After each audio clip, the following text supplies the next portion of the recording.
Olá pessoal, tudo bom com vocês? Se você é novo aqui no canal, caiu de paraquedas e não me conhece, eu me chamo Nadiele e esse é o canal CLT Investidora. Nesse canal eu compartilho aí principalmente a minha jornada no mundo dos investimentos e hoje a gente vem fazer uma breve atualização aqui, mostrar para vocês algumas vendas e algumas compras, alguns giros aí que eu fiz na minha carteira neste mês agora de janeiro, para eu já começar o ano com a minha meta, com a minha estratégia bem definida, tá? E seguir assim no ano de 2026, tá, gente? No último vídeo que eu fiz da atualização da carteira, né, com os aportes e tudo mais, eu comentei pra vocês que eu estava pensando em fazer alguns giros, tá, na minha carteira. Estava pensando em vender alguns ativos aí para alocar em outros. Também tinha mudado a minha estratégia de balanceamento da minha carteira, rebalanceado alguns ativos, diminuído uns e aumentado outros, para poder fazer jus à minha estratégia atual para esse ano de 2026, que é um pouco mais focada em valorização, um pouco mais focada em ações, principalmente aqui da nossa bolsa brasileira. Dito isso, pessoal, eu venho aqui mostrar para vocês efetivamente quais foram as mudanças que eu fiz, tá? Quais foram as vendas que eu fiz. Eu fiz a venda de alguns ativos em prejuízo, outros em lucro, então eu consegui fazer essa compensação, tá? Então, já adianto para vocês que eu não paguei nenhum imposto de renda por conta dessas vendas, tá? Até porque foram valores bem baixos, tá? Mas, de qualquer maneira, eu quero mostrar para vocês bem detalhadamente para deixar aqui esse vídeo atualizado com as mudanças que eu já fiz na minha carteira. Então, gente, com essas mudanças, eu tive uma perca de valorização aí, tá? Principalmente porque eu vendi os meus REITs, tá, gente? E os meus REITs, eles estavam tendo uma valorização boa já, porque eu comprei eles lá no início de 2025 ou até no final de 2024, não me lembro muito bem. Mas eu peguei eles num preço abaixo do que eles estavam hoje e eu vendi eles, então a minha valorização caiu. Então eu tô com saldo bruto aí de R$16.501,03, uma valorização positiva ainda de mais 1,73%, mas bem abaixo aí dos 3,73%, os 3,70% que a gente teve ali no último vídeo, tá?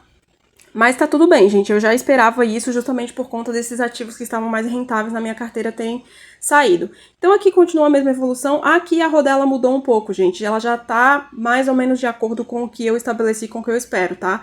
Então, com as vendas de alguns FIIs que eu fiz, que eu logo vou mostrar pra vocês quais foram, eu fiquei aí com um percentual de 32,45% em fundos imobiliários da minha carteira hoje, 30,4% em ações, eu estou com 18,66% em ETFs internacionais. Como eu comentei pra vocês, eu vendi os meus REITs. E a venda dos meus REITs eu não trouxe pra cá pro Brasil, eu continuei deixando lá, então eu apliquei tudo nos ETFs que eu tenho, tá? Já vou explicar melhor pra vocês por que eu fiz isso. De ETFs aqui do Brasil mesmo, a gente tem 10% e de Tesouro Direto 8,22%. Isso aqui é a minha reserva de oportunidade / caixa, tá? Então, assim que eu ver oportunidades em outros tipos de ativos, eu deixo aqui. Mas eu estabeleci uma meta também de 10% de Tesouro Direto, até para também aproveitar a rentabilidade da renda fixa, tá? Bom, gente, eu não vou mostrar para vocês detalhadamente todos os ativos, até porque aqui nas ações não houve nenhuma mudança, tá? Continuam os mesmos ativos, eu não vendi Itaúsa ainda estou ponderando essa situação, tá? Mas aqui nos fundos imobiliários eu tive duas mudanças. Eu vendi o VGHF11, como eu também tinha comentado no último vídeo para vocês, apesar de eu ter vendido ele no prejuízo, tá? Depois eu vou mostrar uma tabelinha ali que eu fiz, mas eu também vendi o BTHF11, por duas razões, gente. Esses dois ativos eles não estavam mais fazendo sentido para mim, uma vez que eles são quase que FOFs, tá? Eles são fundos de papel, né? Híbrido, né? Do segmento híbrido, mas eles estão quase classificados como FOFs, eles têm quase que 50%, o BTHF11 tem mais de 50% do patrimônio dele alocado em fundos imobiliários. Eu tinha o BTHF11 por conta do BCFF11, né? Então eles fizeram a junção, né, dos dois fundos. Na verdade, o BCFF11 se transformou no BTHF11, né? Ele ficou com os ativos do BCFF11 e o BCFF11 era um FOF, né? Então, o BTHF11, apesar de vir com uma estratégia um pouco mais diferente, de ser um fundo híbrido mesmo, que ter várias possibilidades, não investir apenas em fundos imobiliários, mas também investir em CRIs, ações e etc., ele ainda tinha praticamente a metade do patrimônio dele alocado em fundos imobiliários, né? E eu não gosto desse tipo de fundo, para mim não faz muito sentido, né? Não tá dentro da minha estratégia. E da mesma forma, o VGHF11, ele também tem boa parte do patrimônio dele, quase que 50% também, um pouquinho menos que isso, mas ele também tem boa parte do patrimônio dele ali, do valor alocado em fundos imobiliários.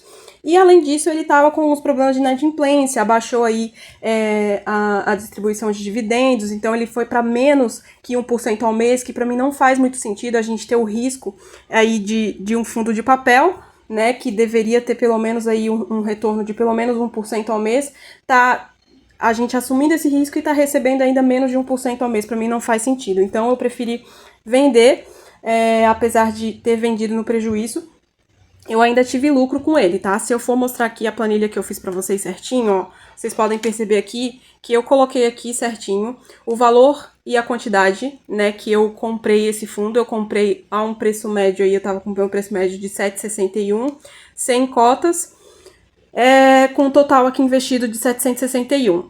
O preço da venda foi 7,19, então eu tive um total aí de R$719, com um prejuízo de R$42, tá? Com os rendimentos, gente, se eu for contar os rendimentos que eu recebi do VGHF11 durante o período que eu fiquei com ele, eu tive R$91,19, tá? De rendimentos. Se eu for fazer esse cálculo, pegar os rendimentos menos o prejuízo, eu fico ainda com lucro aqui de R$49,19. Eu tava com um yield on cost aí de 11,98%, quase 12% ao ano, né? Então, foi bom, né? Não foi ruim, enquanto eu estava com ele foi bom, mas eu acho que ele além de que, gente, com a perspectiva de que esse ano a taxa Selic pode baixar, diminuir, eu acredito que os fundos de papel vão deixar de ser interessantes, vão diminuir a rentabilidade, a maioria deles, né? E talvez aí os fundos de tijolo se valorizem mais. Então, esses foram os meus critérios para poder vender, tá? Da mesma forma o BTHF11, só que o BTHF11 eu vendi com lucro, tá? Então, eu comprei ele, né, a 8 e... Eu comprei não, na verdade, eu recebi algumas cotas dele, né, considerando a quantidade que eu tinha do BCFF11 e ficou com preço médio aí de R$8. Eu tinha 83 cotas e eu fiquei com um total aí de R$664 investido no BTHF11. O valor de venda foi R$8,96, né, a cota, então eu fiquei com um total aí de R$743,68, com um lucro de R$78,85, tá?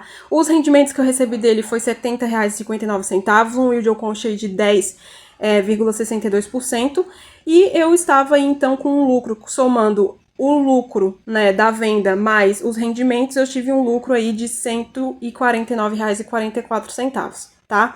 E aí foi onde eu fiz a compensação, tá, gente, do lucro e do prejuízo aqui desses dois fundos, para eu não precisar pagar imposto. Então, aqui, como vocês podem ver, eu tive um lucro de R$78,85 do BTHF11 menos 42 de prejuízo do VGHF11, eu fiquei com um total aí de R$36,85 de lucro. E aí eu apliquei a taxa ali de 20%, tá? Que é a taxa de imposto de renda, né? 20% sobre o lucro, e ficou aí com R$7,37. Como a DARF a gente só pode gerar DARF a partir de R$10, então eu não paguei, né? Isso aqui provavelmente pode ser que eu deva pagar em algum outro momento, né? Eu ter que somar isso aí depois com algum outro lucro que eu tiver, mas a princípio eu não tenho nenhuma pretensão de vender mais nada, né? Principalmente em relação a fundos imobiliários. Dessa forma, gente, depois de ter vendido, né, esses dois ativos, eu fiquei aí com valor para reinvestir, né? Então, o que eu fiz? Eu comprei o KNCA, tá? Eu comprei 8 cotas do KNCA. O KNCA já era um fundo que eu observava, já era um segmento que eu não tinha na minha carteira, né, que é um FIAGRO, e que agora eu queria, né, colocar na minha carteira, mas como eu já tinha uma quantidade boa, né, de ativos aqui na minha carteira de fundos imobiliários, então eu decidi esperar um pouco mais, mas com essas mudanças que eu já fiz, aproveitei e comprei. Então, comprei 8 cotas do KNCA a R$96,31, que foi o meu preço médio, né? E ficou um total aí de saldo de R$770, com 8 centavos, tá? Ele tem um yield bom, eu acho que o KNCA é bem administrado, né? A Kinea é uma ótima gestora aí. Eu não vou ficar falando muito, né, do fundo para não parecer recomendação, gente, isso aqui não é recomendação. Eu considero a minha carteira aí quase que um estudo de caso aí, tá? Eu realmente tô fazendo na prática, mostrando na prática o que muitos gurus aí de investimento falam, né? Fazem prospecção, usam carteira de juros compostos para imaginar um cenário. Aqui eu estou vivendo na prática mesmo e mostrando para vocês realmente verem, acompanharem e verem se vale a pena, tá? Então, é isso. De fundos imobiliários foi isso, de resto tá tudo igual, tá? E, por enquanto, como eu falei para vocês, eu vou dar uma parada de investir em fundos imobiliários, afinal, eu ainda estou com 32,46% em fundos imobiliários, né? E a minha meta é 30%. Mas, de qualquer maneira, eu acho que eu vou perder um pouquinho aqui da minha rentabilidade em relação aos dividendos, né? Vai diminuir um pouco, mas faz parte, tá, gente? Depois, quando a gente tiver mais oportunidades aí nos fundos imobiliários, a gente investe também, tá tudo bem. E, falando dos REITs, né, gente? Eu tinha o OHI e o NLY. Vou entrar aqui na tela de lançamentos, que vai ficar mais fácil para vocês verem, tá?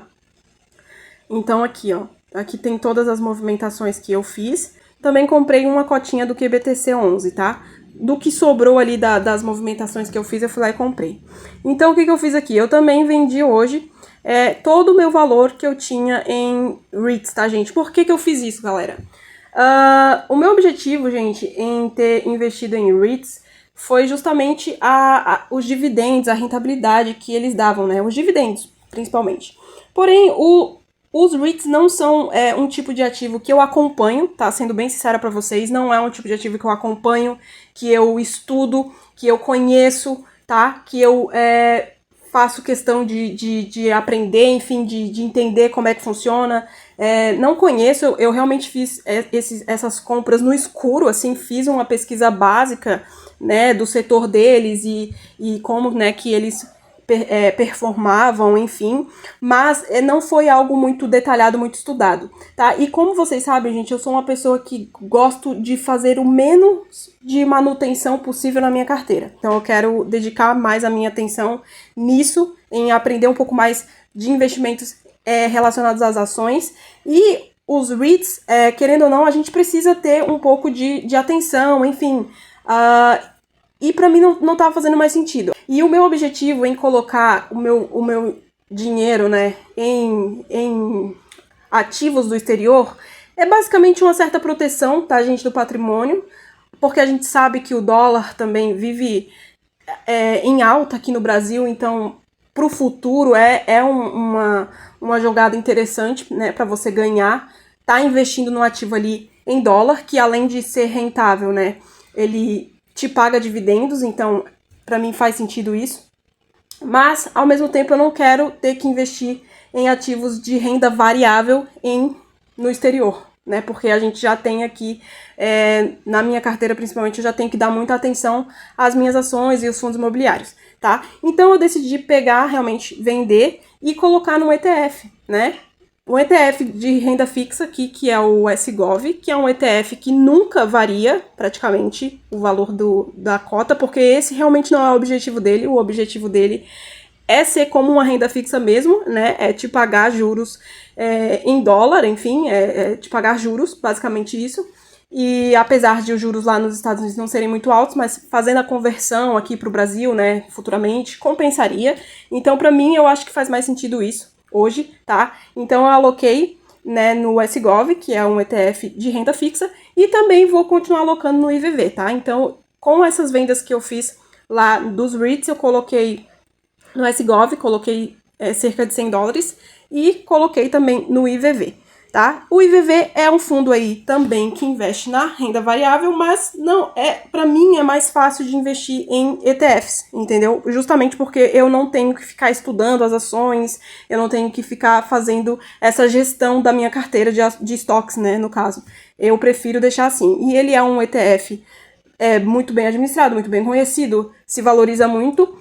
Então, para mim faz sentido eu ficar alocando nesses dois ETFs. Para mim, na minha estratégia, no meu perfil, tá, gente? Tudo isso é sobre mim, é sobre a minha carteira. pra mim faz mais sentido assim, tá? Então foi isso que eu fiz, eu peguei e vendi os meus REITs e apliquei nesses 2 ETFs, e é isso que eu vou ficar fazendo. Provavelmente eu vou investir muito mais no SGOV do que no IVV, justamente porque o IVV ele varia muito mais o valor, né, da cota dele, né? E o SGOV não. Como a minha estratégia realmente é só receber dividendos deles mesmo, então, pra mim, eu acho que já tá ótimo desse jeito, tá? Eu tive aqui um valor total, ó, de lucro de R$ 1.462,68. Se eu for somar aqui com o que eu comprei, deixa eu ver aqui, R$ 770,24 de KNCA, mais 300 que eu mandei lá pro exterior, comprei mais SGOV também, e mais 360, opa, vamos corrigir aqui, mais 360 com 83, mais ou menos 361 do Tesouro Direto, tá? O que eu fiz? Eu peguei, tirei parte do tesouro ali que eu tinha para poder alocar em alguns ativos que eu achava que estava mais em oportunidade aqui, inclusive eu fiz isso recentemente, e depois devolvi, entendeu? Então com esse valor eu devolvi, eu nem lancei aqui essa venda aqui no Investidor 10, porque eu sabia que eu ia devolver. E também tem mais um lançamento aqui, né? A compra do QBTC, tá? De R$ 29,62. Então fechou. Então aí fechou R$ 4.460,69, quase aí o valor certinho do que eu vendi, tá? Uma diferença de R$2. Então é isso, pessoal.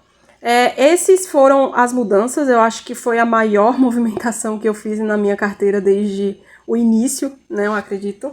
E porque eu também passei o ano de 2025 sem fazer nenhuma movimentação, só realmente investindo nos mesmos ativos que eu já tinha.